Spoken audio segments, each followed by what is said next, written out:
चलिए, good morning students. आज हम बात करते हैं एप्लीकेशन ऑफ इंटीग्रल्स की। अब तक हमने पढ़ा इंडेफिनिट इंटीग्रल और उसके बाद हमने पढ़ा डेफिनिट इंटीग्रल। अब इसका एप्लीकेशन, इसका यूज़ कैसे करेंगे किसी प्रैक्टिकल प्रॉब्लम में। तो ये जो चैप्टर है इसका नाम है न्यूमेरिकल इंटीग्रेशन। जो डेफिनिट इंटीग्रेशन होता है उसको हमने डिफ़ाइन किया था। हाँ, डेफिनिट इंटीग्रेशन, ये to B F x D x जो हमने लिखा है, इसको हमने वहाँ पे डिफ़ाइन किया था कि इसको जो है हम डिफरेंशिएशन के इनवर्स प्रोसेस की तरह लेते हैं, है ना। पहले इंटीग्रेशन निकालते हैं और फिर उसमें लिमिट पुट करते हैं या फिर प्रॉपर्टी लगा करके इसकी कैलकुलेशन करते हैं। इसका अगर हम फिज़िकल मीनिंग देखें तो वो भी एक चैप्टर है जो हमने अभी यहाँ पर डिस्कस नहीं किया है। इसका जो फिजिकल इंटरप्रिटेशन होता है वो होता है कि कोई डेफिनेट इंटीग्रेशन जो है वो एक एरिया को दिखाता है। जो ये y equal to f x curve है, इसके और एक्स एक्सिस के बीच में जो एरिया होगा, है ना, उसको ये दिखाता है। तो कई बार क्या होता है कि इस जो प्रैक्टिकल लाइफ में जो ये डेफिनेट इंटीग्रेशन आपका बनता है उसको जो है कैलकुलेट करना इजी नहीं होता है, डिफ़िकल्ट होता है। तो फिर हम बजाय उसकी एग्जैक्ट वैल्यू निकालने की उसकी अप्रॉक्सीमेट वैल्यू निकालने की कोशिश करते हैं। तो जो डेफिनेट इंटीग्रेशन का अप्रॉक्सीमेशन है, अप्रॉक्सीमेट वैल्यू निकालना, उसको ही हम न्यूमेरिकल इंटीग्रेशन कहते हैं, या उसको हम कहते हैं, है ना, अप्रॉक्सीमेशन इंटीग्रेशन। समझ रहे हो? तो ये हमने लिखा है कि sometimes it is difficult to calculate definite integration, then we try to find its approximate value. For this we shall deal with the following two methods. हमने कहा कि कई बार जो है डेफिनेट इंटीग्रेशन को जो है किसी मेथड से जो है कैलकुलेट करना आसान नहीं होता है। तो इसके लिए जो है हम फिर क्या करते हैं, उसका अप्रॉक्सीमेशन करते हैं। और उसके लिए हमारे पास दो मेथड हैं, आपके पास ट्रेपेजॉइडल रूल और सिम्पसन्स रूल। तो ट्रेपेजॉइडल रूल की सबसे पहले बात करते हैं। तो ट्रेपेजॉइड, ये सब सुना है आपने जूनियर क्लासेस में, ज्योमेट्री में आपने पढ़ा होगा ट्रेपेजॉइड। ट्रेपेजॉइड का मतलब होता है समलंब। हिंदी में याद आया कुछ? समलंब पढ़ते हैं ज्योमेट्रिकल फिगर्स। कैसी फिगर होती है? इसमें दो पैरेलल साइड्स होती हैं, दो समांतर भुजाएं होती हैं, और दो जो आमने सामने दो समांतर भुजाएं होती हैं, और साइड्स की दो भुजाएं होती हैं वो रैंडम होती हैं, है ना। तो जिसमें दो पैरेलल, एक जोड़ा समांतर भुजाओं का हो, उसको जो है हम समलंब कहते हैं। तो यहाँ पे ट्रेपेजॉइड्स बनेंगे, उसका यूज़ करेंगे, इसलिए इस रोल का नाम है ट्रेपेजॉइड रोल। तो सपोज करो आपको कोई कर्व दे रखा है y equal to f x, ठीक है। तो ये एक्सिस बना लेते हैं, ये कर्व है, सपोज करिए y equal to f x, ठीक है। और ये एक्स एक्सिस हो गई। अब आपको जैसे दिया था a to b f x g x, तो a to b x equal to a और एक्स इक्वल टू b, यही तो होंगे। एक्स इक्वल टू और एक्स भी क्या होंगी? y एक्सिस की पैरेलल लाइंस होंगी। आपको ध्यान आ रहा है जब हम लिखते हैं equation of parallel line to x equal y axis, तो एक्स इक्वल टू a और एक्स इक्वल टू b क्या होंगी? y एक्सिस की पैरेलल होंगी। अब देखिए a to b f x D x calculate करना है। अब देखिए ये एरिया हमको जो निकालना है, ये कोई इस तरह का शेप तो बन नहीं रहा है कि जो हम जानते हैं, ना तो ये रेक्टेंगल है, ना ये स्क्वायर है, और इवन ये ट्रेपेजॉइड भी नहीं है। देखो इसमें ऊपर जो है ये कर्वेचर है, मतलब गोलाई लिए हुई है साइड्स। तो फिर इसका एरिया कैसे निकालेंगे, है ना। तो इसका एरिया निकालने का जो तरीका है ट्रेपेजॉइड रूल में, या बाकी भी जो हम सिम्पसन्स रूल में पढ़ेंगे, उसमें भी क्या करते हैं कि इसको छोटे छोटे स्ट्रिप्स में, वर्टिकल स्ट्रिप्स में इसको डिवाइड कर देते हैं, ठीक है। तो देखिए इस तरह से एक स्ट्रिप बनाई हमने, है ना। इस तरह से बहुत सारे स्ट्रिप, वर्टिकल स्ट्रिप्स बना लेते हैं। जितनी ज़्यादा हम इसमें स्ट्रिप्स बनाएंगे उतना जो आंसर होगा वो एग्जैक्ट आंसर के उतना नज़दीक आएगा। इसमें हमने ये नहीं कह रहे एग्जैक्ट आंसर आएगा, इसमें अप्रॉक्सीमेशन है, आंसर के नज़दीक, जो एग्जैक्ट आंसर है उसके नज़दीक होगा। तो वो डिपेंड करता है कि आप कितनी स्ट्रिप्स लेते हैं, है ना। तो ये स्ट्रिप्स हमने ली। ये स्ट्रिप्स देखो रेक्टेंगुलर तो नहीं है, इनमें ऊपर का जो साइड है वो थोड़ा सा कर्वेचर लिए हुए है, लेकिन इसको हम ट्रेपेजॉइड मान सकते हैं। ये ट्रेपेजॉइड जैसी है ना, ये साइड्स की जो दो वो हैं वो पैरेलल हैं, और ऊपर और नीचे की जो साइड्स हैं वो रैंडम साइड्स हो गई। तो ये ट्रेपेजॉइड से मिलती जुलती शेप है, तो इसीलिए इस रोल को ट्रेपेजॉइड रोल कहते हैं। अब ये देखिए इन स्ट्रिप्स को हमने नाम दे दिया। पहली स्ट्रिप को हमने ये ऑर्डिनेट्स, वाई एक्सिस की पैरेलल लाइन को हम कहते हैं वाइडनेस, तो इसको हमने y1 y2 y3 y4 yn मान लिया है। तो कितनी इसमें बन गई ऑर्डिनेट्स? n+1 ऑर्डिनेट्स बन गए हैं, हमने n+1 ऑर्डिनेट्स ले लिए हैं, मतलब n स्ट्रिप्स हमने बनाई, तो ऑर्डिनेट्स एक ज़्यादा, n+1 पैरेलल लाइन हो गई, तो इनको हम कहते हैं ऑर्डिनेट्स। n स्ट्रिप हमने लिए हैं, तो मैंने पहले भी कहा जितना ज़्यादा आप n की वैल्यू लेंगे उतना आपकी आंसर आएगा। अब इनके बीच की जो चौड़ाई है, विड्थ है, उसको सेम रखते हैं, सब स्ट्रिप की मोटाई या चौड़ाई सेम रखते हैं, उसको हमने h मान लिया है, समझ रहे हैं। अब h कैसे कैलकुलेट करेंगे, है ना। तो h को कैलकुलेट करने का तरीका है, जो आपके पास अपर लिमिट दे रखी है b और लोअर लिमिट है a, तो b माइनस a निकालिए और जितनी आप स्ट्रिप ले रहे हैं, जितना इंटरवल ले रहे हैं, उसे डिवाइड कर दिए n, तो वो विड्थ आ जाएगी h, उसको हमने कहा h। तो h निकालने का तरीका है b minus a upon n। n क्या है, जितने आप इंटरवल लेंगे आप क्वेश्चन में डिसाइड करेंगे कितना आपको n लेना है। b आपको दिया है अपर लिमिट है, a क्या है लोअर लिमिट है, तो b minus a upon n, ये h हो गई, ये मतलब स्ट्रिप की क्या हो गई, चौड़ाई हो गई h, इनकी विड्थ हो गई।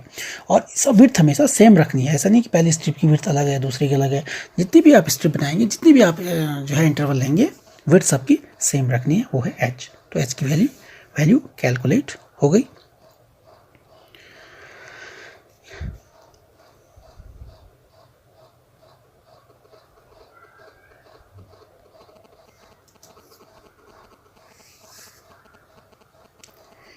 एन क्वेश्चन में डिपेंड करता है आप कितना लेते हैं। एन को बहुत ज़्यादा भी नहीं लेना है, कैलकुलेशन बहुत ज़्यादा हो जाएगी, और उनको बहुत कम भी नहीं लेना है, क्योंकि बड़ी बड़ी स्ट्रिप्स बनेगी तो वो प्रॉपर जो है ट्रेपेजॉइड नहीं होंगी फिर, है ना भाई। ऊपर उनकी जितनी छोटी करेंगे, ये स्ट्रिप को जितना छोटा करेंगे उतना एक्यूरेट आंसर आएगा, ठीक है ना। अब देखिए ये प्रॉब्लम हो गई, ये कर्व था y²f(x), ये हमने x कैलकुलेट कर दिया, और ये जो स्ट्रिप्स हैं इसको हमने ऑर्डिनेट्स को नाम दे दिया y1 y2 y3 y4 y और n+1, n इंटरवल ये तो ऑर्डिनेट्स होंगे n+1, और इनकी विड्थ हो गई h, विड्थ हो गई h। अब देखिए जो स्ट्रिप है इसका शेप कैसा बन रहा है, देखो दो लाइन, ये साइड की दो जो भुजाएं हैं साइड से वो पैरेलल हैं, नीचे वाली तो सीधी लाइन है, ऊपर थोड़ा सा कर्वेचर लिए हुए, लेकिन हल्का सा अगर हम इसको देखेंगे, बहुत छोटा हम इसको करेंगे तो उसकी गोलाई खत्म हो जाएगी और वो एक ट्रेपेजॉइड बन जाएगा, एक समलंब बन जाएगा, है ना। तो ये साइड की जो ये भुजाएं हैं ये इसकी पैरेलल साइड्स हो गई, और ये नीचे और ऊपर की इसकी दो अदर साइड्स हो गई समलंब। ये तो समलंब होता है जिसमें क्या होता है, एक वन पेयर पैरेलल साइड्स का होता है और बाकी दो फ्रंट की साइड्स रैंडम होती हैं, है ना। तो ये इसकी जो वर्टिकल्स जो साइड्स हैं ये क्या है, पैरेलल साइड्स हैं, तो ये बन गया ट्रेपेजॉइड समलंब। और आपको ध्यान है जूनियर क्लासेस में हमने पढ़ा है एरिया ऑफ ट्रेपेजॉइड का फॉर्मूला। अब ये देखिए इसमें बहुत सारी ट्रेपेजॉइड बन गई हैं, एक ट्रेपेजॉइड, दो ट्रेपेजॉइड, और इस तरह से इसमें बन गई n ट्रेपेजॉइड्स। तो हम क्या करेंगे, पहले ट्रेपेजॉइड का एरिया निकालेंगे, दूसरे का निकालेंगे, तीसरे का निकालेंगे, और इन सबका n ट्रेपेजॉइड का एरिया निकालेंगे और उसका आपस में सम करेंगे। अब देखिए एरिया ऑफ ट्रेपेजॉइड का फॉर्मूला आपको याद है, समलंब का क्षेत्रफल 1/2 sum of parallel sides into distance between them मतलब पैरेलल साइड के बीच की डिस्टेंस, 1/2 समांतर भुजाओं का योग गुणा गए उनकी बीच की दूरी, ये होता है एरिया ऑफ ट्रेपेजॉइड, समलंब का क्षेत्रफल। तो यही फॉर्मूला हम यूज़ करेंगे। तो देखिए फिर से एक बार, अगर ये ट्रेपेजॉइड है, सपोज करो इस शेप का है, ये इसमें ऊपर और नीचे की साइड से पैरेलल है, ऊपर की साइड ए है सपोज करो, नीचे की साइड बी है, और इनकी बीच की डिस्टेंस का मतलब हमेशा होता है परपेंडिकुलर डिस्टेंस, है ना, परपेंडिकुलर खींचा वो h है। तो एरिया क्या हो जाता है, A = 1/2 sum of parallel sides a + b और into distance between them, it means h × h। तो ये होता है एरिया ऑफ ट्रेपेजॉइड। अब इसी फॉर्मूले को इसमें यूज़ करेंगे। तो इसमें देखिए कितने ट्रेपेजॉइड बन रहे हैं। पहला ट्रेपेजॉइड है जो उसकी साइड्स हैं y1 और y2, दूसरा ट्रेपेजॉइड है उसकी y2 और y3। तो चलिए एरिया कैलकुलेट करते हैं, ठीक है। और हमने अभी आपको बताया था कि एरिया का मतलब क्या है, डेफिनिट इंटीग्रेशन का जो फिजिकल मीनिंग है वो एरिया है। तो मतलब जो f(x) dx है इसको रिप्रेजेंट कर रहा है ये एरिया, मतलब यही कैलकुलेट, एरिया कैलकुलेट करने का मतलब है a से b f(x) dx हम कैलकुलेट कर रहे हैं। तो देखिए पहला ट्रेपेजॉइड में पैरेलल साइड्स क्या हैं, y1 और y2, ये दोनों पैरेलल है, तो पैरेलल साइड्स हो गई, तो 1/2 सम ऑफ पैरेलल साइड्स मतलब y1 + y2 into distance between them, उनके बीच की डिस्टेंस क्या है, क्या मानी हमने, h। प्रत्येक ट्रेपेजॉइड में डिस्टेंस क्या है, दो साइड के बीच की, पैरेलल साइड के बीच की h है। तो ये पहले ट्रेपेजॉइड का एरिया आ गया। अब क्या करेंगे, पहले ट्रेपेजॉइड का दूसरे का निकालेंगे, प्लस है ना। दूसरा ट्रेपेजॉइड में क्या है, साइड्स y2 और y3, पैरेलल साइड्स क्या है y2 और y3, और इनके बीच की डिस्टेंस भी कितनी है h।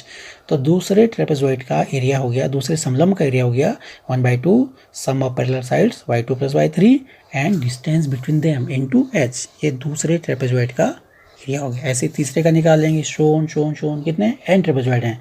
तो लास्ट जो nth ट्रेपेजॉइड है उसका एरिया देखिए, उसकी साइड्स क्या हैं, लास्ट ट्रेपेजॉइड की yn और yn+1, तो sum of parallel sides yn and yn+1 हो गया। और डिस्टेंस इनके बीच की भी क्या है, h है। डिस्टेंस सबके बीच की हमने सेम ली, हमने पहले बताया डिस्टेंस सेम रखनी है, विड्थ सेम रखनी है। आप देखिए करिए इसको सॉल्व। तो a to b f(x) dx = यहाँ से फॉर्मूला 1 क्या आएगा, तो इसमें 1/2 और h कॉमन है भाई, सब में आई 1/2 और h, ठीक है। तो 1/2 h कॉमन ले लिया, तो पहले उससे क्या बचा y1 + y2, ठीक है। और तो लिखिए y1 + y2, दूसरे से 1/2 h कॉमन आ गया तो y2 + y3, ठीक है, प्लस तीसरे में क्या होगा y3 + y4 रहा होगा, है ना, शो ऑन। और प्लस लास्ट वाले में क्या बच गया yn + yn+1, ठीक है यहाँ तक।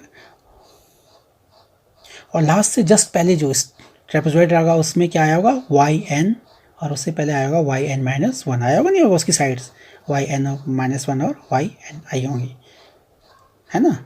यहाँ बीच में yn-1 और yn के बीच में प्लस भी लगाएंगे 1/2 h। अब देखिए y1 और yn+1 ये एक बार हैं सिर्फ, तो इनको लिख दीजिए yn + yn+1, और बाकी सारे जो ऑर्डिनेट्स हैं y2, y3, y4, y5 से लेकर yn तक ये रिपीट हो रहे हैं, ये दो बार आ रहे हैं, तो मतलब 2 टाइम्स हो गया है। आप लिखेंगे 2y2 + 2y3 + 2y4, मतलब 2 कॉमन ले लीजिए इससे अच्छा, तो y2 + y4 3 + सो ऑन से yn तक, ये सब दो बार आए, तो 2 टाइम्स हो गया इसका, तो इसमें 2 बार लिख दिया हमने।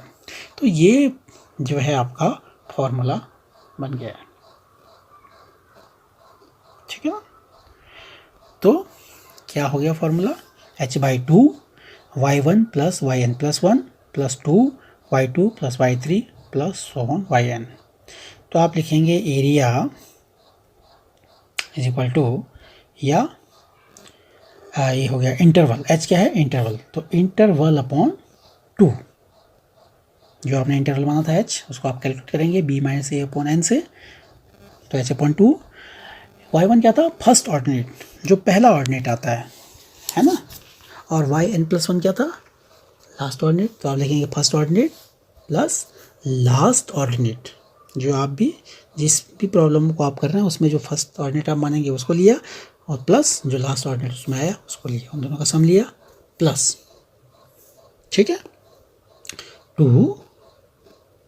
अब जितने भी ऑर्डिनेट्स बचे हुए ordinates, sum of all remaining ordinates, जितने भी बाकी ऑर्डिनेट्स बचे उन सब का सम लिख देंगे। तो किसी भी क्वेश्चन में क्या लेंगे, सबसे पहले आप जो है h कैलकुलेट करेंगे, सबसे पहले आप n मानेंगे, n कितना ले रहे हैं, फिर आप h कैलकुलेट करेंगे, ठीक है, फिर आप उसके बाद ऑर्डिनेट्स निकालेंगे। तो जब आप ट्रेपेजॉइड लगाएंगे तो first ordinate plus last ordinate, पहले h/2 first ordinate plus last ordinate plus 2, और बाकी जितने ordinate sum of all remaining ordinate.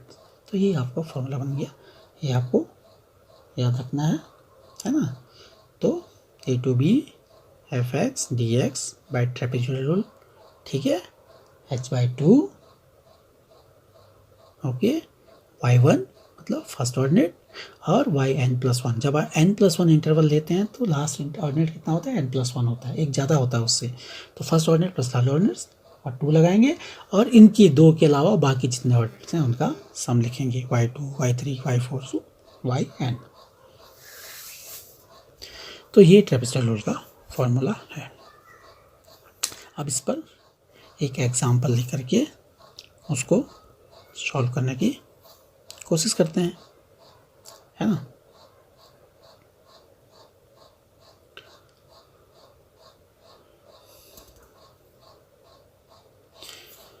ये क्वेश्चन आता है भाई 10 मार्क्स का, और वो आसान होता है, बस इसमें थोड़ा कैलकुलेशन ज़्यादा होती है, लेकिन देखेंगे आप इसमें सिर्फ फॉर्मूला याद रखना है, और बाकी जो है आपको जो कैलकुलेशन है उसको करने के लिए आपको अलाउ होता है कैलकुलेटर, है ना।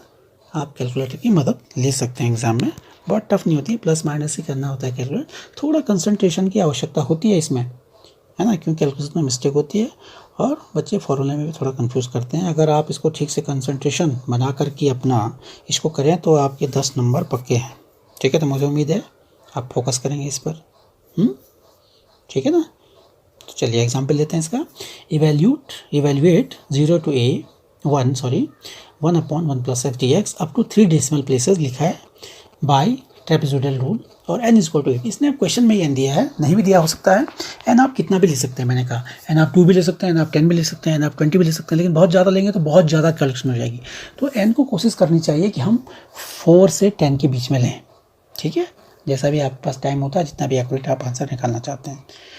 तो लीजिए दिया है 0 to 1 1/1 + x dx, इसकी वैल्यू निकालनी है। तो प्रॉब्लम के साथ कंपेयर की इसको क्या होता है 0 to 1 f(x) dx, ऐसा लिख सकते हैं इसको, या a to b जो हम जनरली लिखते हैं a to b f(x) dx, या इसको हम a to b y dx भी कह सकते हैं। f(x) क्या है, y = f(x) लिखते हैं ना, हम लिखते हैं। तो इसका मतलब कंपैरिजन क्या, a की जगह 0 है, b की जगह 1 है और y की जगह या y = f(x) की जगह क्या है, फंक्शन क्या है क्वेश्चन में 1/1 + x। सबसे पहले आप ये फाइंड कर देंगे कि आपको कौन सा फंक्शन दिया हुआ है जिसका आपका इंटीग्रेशन करना है या जिसका एरिया अंडर कर्व निकालना है, ठीक है। तो लोअर लिमिट 0 है, अपर लिमिट 1 है और फंक्शन है f(x) = 1/1 + x।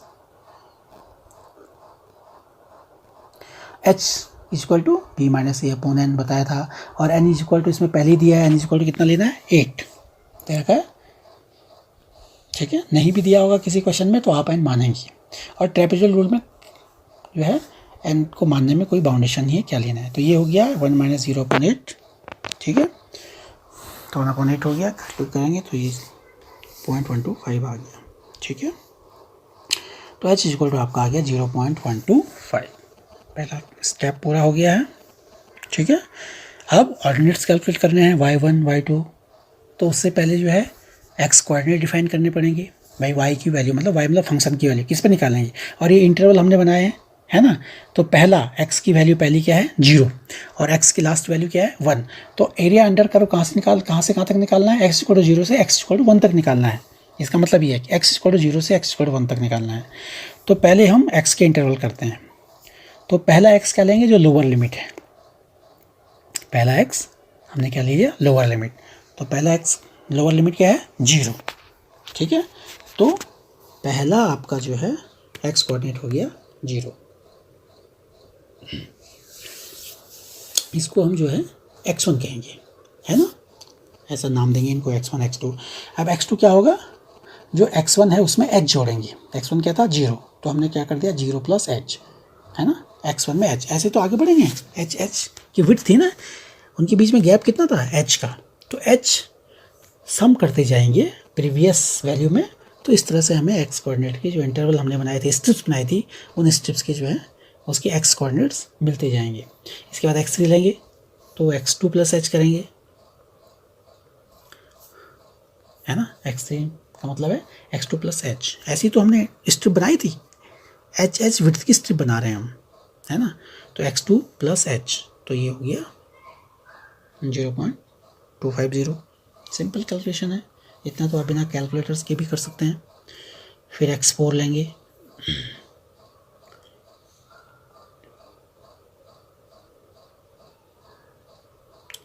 और ये सम करके देखिए जो भी आता है ये आ गया 0.375। आप क्या लेंगे x5 लेंगे,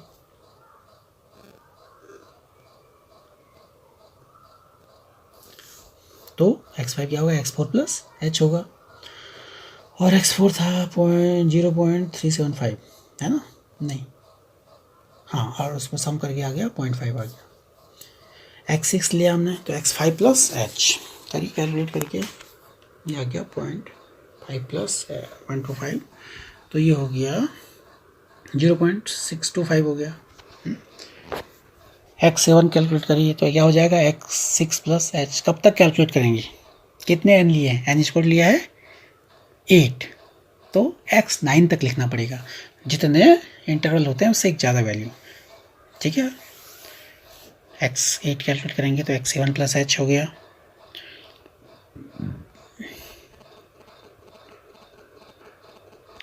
और x7 की वैल्यू 0.75 प्लस में जोड़ा तो ये आ गया 0.875। अब x9, ठीक है, तो x9 क्या होगा x8 प्लस h। अब देखिए यहाँ पर क्या आता है 0.81 प्लस 0.125, इनका सम करिए तो देखिए 0 0 एंड 9 एंड 10 और 1 आ गया है। तो ये आ गई अपर लिमिट। तो लास्ट में आपकी अपर लिमिट आनी चाहिए, मतलब b जो a टू b होता है, तो जो अपर लिमिट थी, पहला x0 हमने लोअर लिमिट लेते हैं और लास्ट जो आप लेंगे वो अपर लिमिट आना चाहिए। अगर नहीं आ रहा है तो कहीं कैलकुलेशन में मिस्टेक हो गई है, चेक करने का तरीका है। क्योंकि हम इंटीग्रेशन किसके बीच में, 0 और 1 के बीच की जो डिस्टेंस थी उसको ही तो हमने बहुत सारे इंटरवल में डिवाइड किया था, तो इसलिए लास्ट में 1 ही आना चाहिए, मतलब अपर लिमिट आनी चाहिए, है ना। तो शुरू करते हैं x के coordinates, x equal to 0, x1 equal to, ये 0 गलती से हो गया, x1 इक्वल टू 0 लिखेंगे और लास्ट जो कोऑर्डिनेट लेंगे x का वो अपर लिमिट आना चाहिए। आप समझ रहे हैं, नहीं आ रहा तो कैलकुलेशन में कहीं गलती हुई दोबारा उसको चेक करिए। ओके, अब x की इन वैल्यूज़ के लिए इनके सापेक्ष y की वैल्यू कैलकुलेट करते हैं, ठीक है। y की वैल्यू कैसे कैलकुलेट करेंगे, जो आपको फंक्शन दे रखा है उससे। फंक्शन आपको क्या दे रखा है fx, और fx मतलब क्या है y इक्वल टू fx, ठीक है ना। तो इस फॉर्मूले को अप्लाई करके प्रत्येक x के कोऑर्डिनेट पर हम एक एक करके ऑर्डिनेट्स मतलब y की वैल्यू निकालेंगे, y1 y2, ठीक है। तो ये देखिए अभी मैंने लिख दिया है, x1 इक्वल टू हमारा आ गया था 0, x2 इक्वल टू 30, एक टेबल बनानी है ना, जिससे जो है बाद में जब फॉर्मूला लगाएंगे तो वैल्यू रखने में मदद मिलेगी। अब हम इस पर y की वैल्यू कैलकुलेट करेंगे। तो y इक्वल टू क्या है fx equal to 1/1 plus x, ये दिया था, इस फॉर्मूले से y की वैल्यू निकालेंगे, ये आपको गिवन होगा प्रत्येक क्वेश्चन में। तो क्या निकालेंगे y1 इक्वल क्या हो जाएगा 1/1 प्लस x1, मतलब इस फंक्शन में x की जगह क्या लिखना है x1, तभी तो वैल्यू आएगी, और x1 की वैल्यू है 0, तो ये बन गया 1, तो x1 इक्वल टू 0 और y1 इक्वल टू आ गया 1, ठीक है। ऐसे ही x2 निकालेंगे तो y2 equal to 1/1 plus x2, जहाँ फंक्शन में x था वहाँ लिख देंगे x2 और वैल्यू पुट करेंगे, कैलकुलेशन करेंगे और y2 निकल आएगा।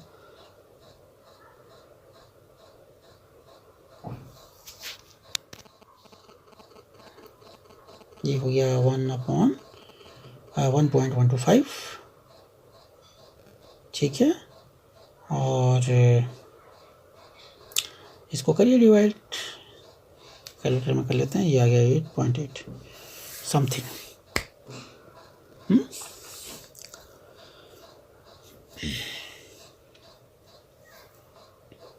अब निकालिए y3, तो y 1/1 प्लस x3, x की जगह x3 लिख दिया है ना, वैल्यू पुट करो। ऐसी y4, y5, जहाँ जहाँ x है वहाँ उस x कोऑर्डिनेट को लिख दीजिए, y6 है तो 1/1 प्लस x6 लिख दिया, y7 ये आप कैलकुलेट करेंगे, x7 है ना, x7 की वैल्यू पुट करें आंसर आ जाएगा, इसका y7 की वैल्यू आ जाएगी, y8 में 1/1 प्लस x8 हो जाएगा। कहाँ तक निकालना है y9, क्योंकि x9 तक है तो y9 तक कैलकुलेट करेंगे, ठीक है। ये सब वैल्यू आप कैलकुलेट करेंगे और इसकी एक टेबल बनाएंगे, एक तरफ x की वैल्यू लिखेंगे और उसके नीचे उसके रिलेटिव उसके सापेक्ष करस्पॉन्डिंग y की वैल्यू लिखेंगे। तो ये मैंने टेबल बना ली है कैलकुलेट करके। तो देखिए x1 पर y1 क्या है ना, x2 पर y2 क्या है, x3 पर, x4 पर, x5, x6, x7, x8, x9, इन सब पर इनके करस्पॉन्डिंग y ऑर्डिनेट्स जो हैं हमने कैलकुलेट कर दिए हैं।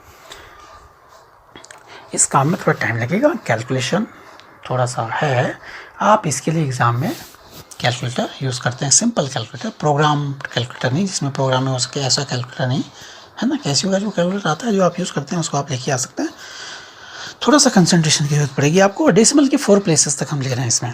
कई जगह जो है जो जब कैलकुलेशन आप करेंगे तो बहुत सारे डेसिमल प्लेसेस की जाएगी, आप एटलीस्ट 4 प्लेसेस तक उसको करिए। और आंसर में क्वेश्चन में लिखा भी है कि 3 प्लेसेस तक आंसर निकालना है। ठीक है, तो ये y9 हो गया 0.5। अब ये सब करने के बाद क्या है, फॉर्मूला लिखना है ना। तो क्या था फॉर्मूला ट्रेपेजोइडल रूल का, तो ट्रेपेजोइडल रूल एरिया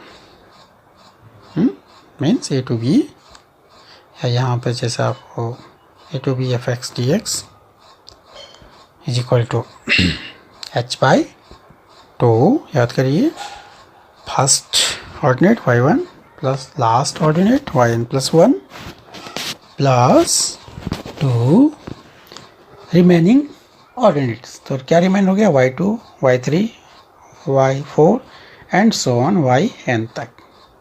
ठीक है, ये फॉर्मूला है h/2 y1 plus yn plus 1 plus 2 y2 y3 plus y4 remaining जितने भी हैं। तो इस क्वेश्चन में देखिए 0 to 1 1/1 plus x D x, इसकी वैल्यू निकाल रहे हैं। ठीक है, तो h कितना था 0.125 अपॉन 2 हो गया। y1 देखिए यहाँ से y1 कितना है 1 है, तो लिखिए 1 yn प्लस 1 मतलब लास्ट ऑर्डिनेट, या इसको एक बार ऐसे करके लिखिए, फर्स्ट ऑर्डिनेट हो गया y1 और लास्ट ऑर्डिनेट हो गया y9, ऐसे करके लिखिए, कन्फ्यूजन नहीं होगा फिर। ठीक है, तो फॉर्मूला में क्या होता है, first ordinate plus last ordinate, ठीक है, प्लस 2 और रिमेनिंग ऑर्डिनेट्स जितने भी बचे हुए हैं सबको लिखिए। तो क्या बचा y2 फिर y3 कहाँ तक आएंगे, y8 तक आएगा, है ना भाई। कितने थे कुल 9 थे, y9 आगे आ गया है तो कितने बचे, y1 आगे आ गया तो y2 से y8 तक बचे, ये लिख दिया हमने। ठीक है, y2 से y8 first ordinate plus last ordinate plus 2 और सम ऑफ ऑल रिमेनिंग ऑर्डिनेट्स। तो ये हो गया कैलकुलेशन। y1 की वैल्यू की टेबल बना लेनी है पहले, y1 की वैल्यू 1 है, y9 की वैल्यू 0.5 है, लिख लीजिए, प्लस 2 y2 की वैल्यू सब टेबल में लिखी है, यहाँ से कॉपी करनी है। तो करते जाइए।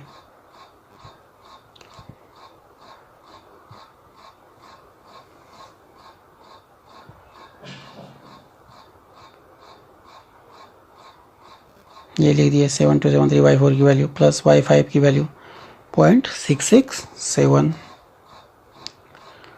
प्लस फिर y6 की वैल्यू 0.6154 फिर y7 की वैल्यू 0.5714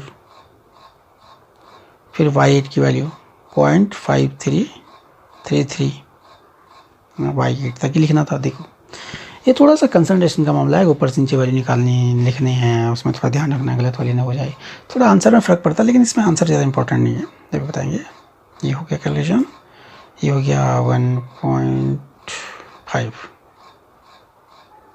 प्लस 2 और इसका सम अगर हम करें तो हम देखेंगे आता है दिस 4.803। ठीक है, और बाकी तो भाई आपको कैलकुलेशन करनी है। ठीक है,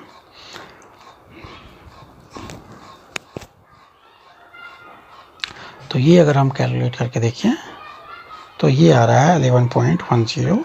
कैलकुलेटर की मदद से आप करेंगे, और आपके पास टाइम है तो आप मैनुअली भी कर सकते हैं। तो ये इसका आंसर आ गया है। ठीक है, तो ये क्वेश्चन टफ नहीं है, आपने देखा इसमें थोड़ा कंसंट्रेशन की ज़रूरत है, कैलकुलेशन करने में थोड़ा लेंथी सा लग रहा है, लेकिन अगर आप भाई फार्मूला याद रख सकते हैं और सिंपल कैलकुलेशन आपको आती है, उसमें भी आपको कैलकुलेटर दिया है, तो कोई टफ नहीं है। देखिए 10 मार्क्स आपके पक्का तैयार हो जाएंगे। ओके, तो चलिए ऐसे ही बाकी क्वेश्चन की प्रैक्टिस करिए। तो चलिए अब बात करते हैं सिम्पसन 1/3 रूल की। ठीक है, चैप्टर के शुरू में हमने बताया कि न्यूमेरिकल अप्रोक्सीमेशन के दो मेथड हम लेंगे, एक तो सिम्पसन ट्रेपेजोइडल रूल और दूसरा सिम्पसन रूल्स। सिम्पसन रूल्स को सिम्पसन 1/3 रूल भी कहते हैं, क्योंकि इसके फॉर्मूले में हम h/3 आएगा। ठीक है, तो यहाँ पर एक कंडीशन है कि n हमेशा हमें इवन लेना है। ट्रेपेजोइडल रूल में ये कंडीशन नहीं थी, उसमें n ऑड या इवन आप कुछ भी ले सकते हैं, लेकिन यहाँ पर ये कंडीशन है कि n आपको हमेशा ऑलवेज इवन नंबर लेना है, और h यहाँ भी वैसे ही कैलकुलेट करेंगे, h equal to b minus a upon n, जैसे वहां पर कैलकुलेट किया था, ठीक है। लेकिन बस एक एक्स्ट्रा कंडीशन हमने इसमें जोड़ दी है कि n को हमेशा एक इवन नंबर या सम संख्या लेना है, ठीक है ना। और सम संख्या मतलब आप 4 लें, 6 लें, 8 लें, 10 लें, ठीक है। मैक्सिमम हम 10 लेते हैं और एटलीस्ट हम 4 लेते हैं, ठीक है ना। तो फॉर्मूले में n की जगह मैं 2n सिंबल यूज करूंगा। क्यों n की जगह 2n क्यों लिखूंगा? क्योंकि 2n हमेशा क्या होगा? एक इवन नंबर होगा। 2 से मल्टीप्लाई कर रहे हैं, 2 का मल्टीपल है, तो 2n हमेशा क्या होगा? एक इवन नंबर होगा। तो इसलिए फॉर्मूला में n की बजाय 2n का यूज करूंगा। तो हम ये मान के चल रहे हैं, हम ले रहे हैं 2n इंटरवल्स, मतलब इवन इंटरवल्स ले रहे हैं, 2n इंटरवल्स ले रहे हैं। तो जितने इंटरवल होते हैं ऑर्डिनेट उससे एक ज्यादा बनेंगे, है ना। तो 2n इंटरवल लेंगे, ठीक है। तो ऑर्डिनेट्स कितने हो जाएंगे? 2n plus 1। ऑर्डिनेट्स कितने हो जाएंगे? 2n plus 1। जैसे सपोज करो आप n इक्वल टू लेंगे 10, तो ऑर्डिनेट्स होंगे 11, ठीक है। तो अब देखिए, तो 2n इंटरवल लिए तो क्या होगा? सबसे पहले आप x कैलकुलेट करेंगे, तो x1 equal to a lower limit हो जाएगा, x2 इक्वल टू उसमें h जोड़ा, है ना, x3 equal to x2 plus h, x4 equal to same on x last जो है लेंगे xn plus 1 equal to xn plus h। और ये क्या आएगा? Upper limit. इसमें एक चीज ध्यान रखें, जो आप पहला x लेंगे वो लोअर लिमिट होगा a, और जो लास्ट आप लेंगे फिर आप a में h जोड़ते जाएंगे। x2 के लिए a प्लस h किया, फिर x3 के लिए x2 प्लस h किया, ऐसे करके जब आप लास्ट निकालेंगे तो वो क्या आना चाहिए? अपर लिमिट आना चाहिए। अगर आपका नहीं आ रहा है अपर लिमिट, तो इसका मतलब बीच में कैलकुलेशन में कहीं मिस्टेक हो गई है। तो यहाँ पर आप हमने 2n लिखा है लास्ट, उसको ऑर्डिनेट्स को 2n प्लस 1, तो आप यहाँ पर इसमें लिख सकते हैं x2n plus 1 equal to b, मतलब लास्ट ऑर्डिनेट। तो लास्ट ऑर्डिनेट हमेशा b आना चाहिए, और पहला ऑर्डिनेट हम हमेशा a मानते हैं। a मतलब लोअर लिमिट और b मतलब अपर लिमिट। अब देखिए, x1 से x2n प्लस 1 कैलकुलेट कर दिया। अब इसके सापेक्ष हम क्या करेंगे? y1, y2 सो ऑन, और लास्ट हो जाएगा y2n प्लस 1, इसके कैलकुलेट करेंगे। जैसे ट्रेपेजोइडल रूल में क्या था, जो आपको फंक्शन दे रखा है उस फॉर्मूले में x1 पुट करेंगे, फिर x2 पुट करेंगे, x1 पुट करेंगे तो y1 आएगा, x2 पुट करेंगे तो y2 आएगा, और 2n प्लस 1 पुट करेंगे तो y2n प्लस 1 आएगा। ये पुट कर दिया। इसके बाद देखिए इसका फॉर्मूला क्या होगा, a to b y d x, जो आपको क्वेश्चन दे रखा है, इक्वल टू h/3, ठीक है ना। यहाँ वहां 2 आया था, यहाँ h/3 होगा। फिर सेम प्रोसेस आएगा, y1 plus y2n plus 1। y1 क्या है? पहला ऑर्डिनेट, और y2n प्लस 1 क्या है? Last ordinate. वहां भी ऐसे ही हुआ था, पहला ordinate, first ordinate plus last ordinate, ठीक है। तो ये चीज सेम है। देखो h/3, वहां h/2 था, उसके बाद सेम चीज आई, first ordinate plus last ordinate plus 2, वहां भी 2 आया था, ठीक है। लेकिन वहां उसके बाद हमने 2 के अंदर सारे ऑर्डिनेट्स ले लेते हैं। यहाँ पर आप 2 के अंदर केवल लेंगे रिमेनिंग ऑड ऑर्डिनेट्स, जो बचे हुए विषम ऑर्डिनेट्स हैं। मतलब विषम मतलब ऑड मतलब y3, y5, y7 and so on. उसके बाद लिख लेंगे प्लस 4 लेंगे, और 4 के अंदर जितने बचे हुए सम ऑर्डिनेट्स हैं, इवन ऑर्डिनेट्स हैं, इवन मतलब इवन नंबर क्या होते हैं? y2, y4, y6, y8, तो जितने भी बचे हुए इवन ऑर्डिनेट्स होंगे उनको 4 के अंदर लिखेंगे। तो देखिए फॉर्मूला क्या बन गया? इंटरवल h क्या है? Interval, interval upon 3, first ordinate plus last ordinate, ठीक है। जैसा वहां क्या था, प्लस 2, और 2 के अंदर लिखने हैं जितने भी हमारे पास ऑड ऑर्डिनेट्स हैं, ठीक है, बचे हुए, उनको 2 के अंदर लिख देना है, ठीक है। और उसके बाद लिखना है प्लस 4, और 4 के अंदर जितने भी बचे हुए इवन सम ऑर्डिनेट्स हैं उनको लिख देना है। तो ये इस तरह से आपका फॉर्मूला बन गया है, ठीक है। अब आप याद करने का कोई भी तरीका उसमें आप अपना ढूंढ सकते हैं, ठीक है। तो सिंपल है, h/3 पहला ऑर्डिनेट लिया, first ordinate plus last ordinate, ठीक है। उसके बाद आपने लिखा प्लस 2, और 2 के अंदर जो है ब्रैकेट लगाया, और जितने भी ऑड पहले और लास्ट को लेने के बाद जितने भी ऑड ऑर्डिनेट्स बचे हैं, विषम ऑर्डिनेट्स बचे हैं, उनको लिखना है। फिर प्लस 4 ब्रैकेट लगाया, और अब जितने भी इवन ऑर्डिनेट्स बचे हुए हैं, सम ऑर्डिनेट बचे हुए, उनको लिख देना है ना। और वैल्यू, उसके बाद सिंपल कैलकुलेशन करिए, आपका आंसर आ जाएगा, राइट। तो मुझे उम्मीद है आप समझ गए होंगे, ठीक है। तो अब इसका कोई एग्जाम्पल लेते हैं इसके बाद इसका। तो ये एग्जाम्पल है, कि evaluate 0 to 1 1/1 plus x dx by Simpson 1/3 rule taking n equal to 10। इसमें n दे रखा है आपको, ठीक है। नहीं भी दिया हुआ तो आपको पता है कि सिम्पसन रूल में हमेशा हमें n क्या लेना है, इवन नंबर लेना है। आप ले सकते हैं 4, 6, 8, 10, मैक्सिमम हम 10 लेते हैं, या हम इस पर डिपेंड करते हैं कि b माइनस ए अपॉन n जब हम लिखेंगे तो जो आंसर आए, h की वैल्यू आए, वो सिंपल सी आए, आसान सी आए, उस हिसाब से हम n लेते हैं। ये वही क्वेश्चन है जो हमने ट्रेपेजॉइडल रूल में लिया था, वही सेम क्वेश्चन है, लेकिन हम इस बार किससे कर रहे हैं, सिम्पसन मेथड से कर रहे हैं। वहां हमने n इक्वल टू 8 लिया था, यहाँ हम n इक्वल टू 10 ले रहे हैं। तो h इक्वल क्या होता है, b minus A upon n, b upper limit, a lower limit, और n क्वेश्चन में दिया है 10, तो 1/10 हो गया, और 1/10 क्या होता है, 0.1। तो ये आपकी आ गई h की वैल्यू 0.1। अब क्या निकालेंगे, x1 मतलब a लोअर लिमिट, और लोअर लिमिट क्या है 0, x2 a प्लस h या x1 प्लस h, तो 0 प्लस 0.1, तो कितना हो गया 0.1। x3 क्या होगा, x2 प्लस h, तो 0.1 प्लस 0.1 कितना हो गया 0.2। अब निकालेंगे x4 क्या होगा, x3 प्लस h, तो ये 0.1 बढ़ते जाएंगे, है ना।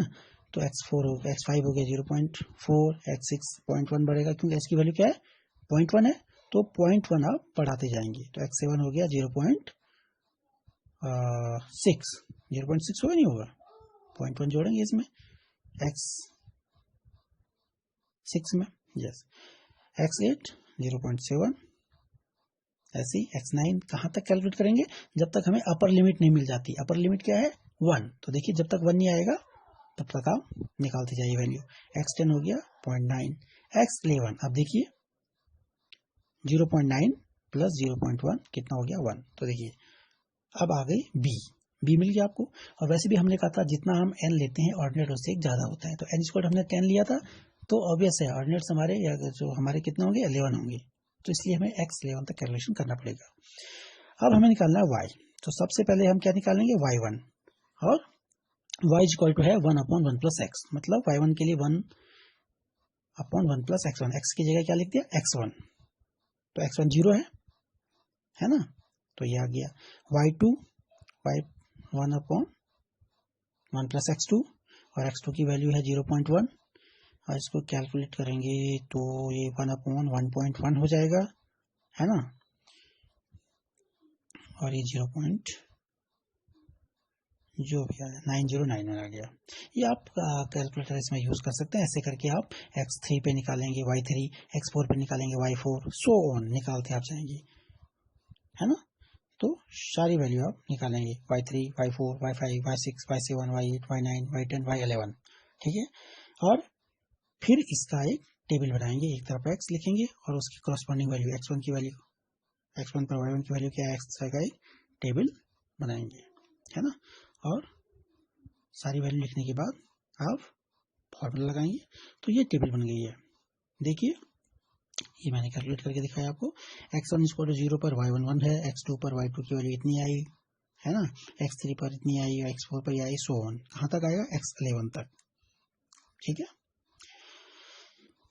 तो ये थोड़ा सा डेसिमल के 4 प्लेसेस तक हम इसको ले रहे हैं, इतना ही आप लेना एग्जाम में कभी आएगा। अब फॉर्मूला देखिए, फॉर्मूला क्या कहता है भाई, सिम्पसन्स रूल का क्या लगाना है, सिम्पसन्स रूल लगाना है क्वेश्चन में। तो लिखिए bye Simpson's rule,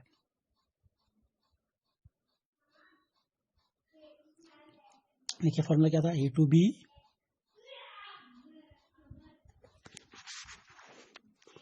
fx, a to b fx dx is equal to h/3 first ordinate plus last ordinate, है ना। तो सिम्पसन रूल में 2n+1 लेते हैं लास्ट, ठीक है, लिख दीजिए y1 प्लस y 2n+1, है ना।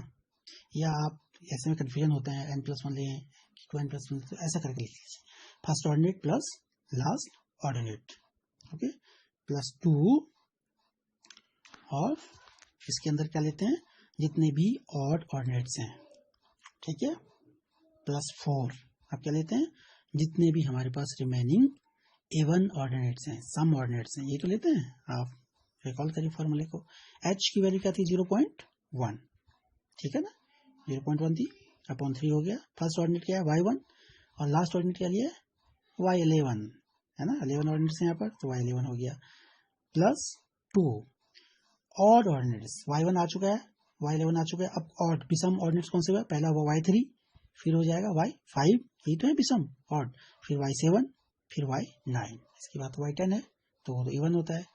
तो देखिए ऑड ऑर्डिनेट्स हो गए 3, 5, 7 और 9, ठीक है, प्लस 4।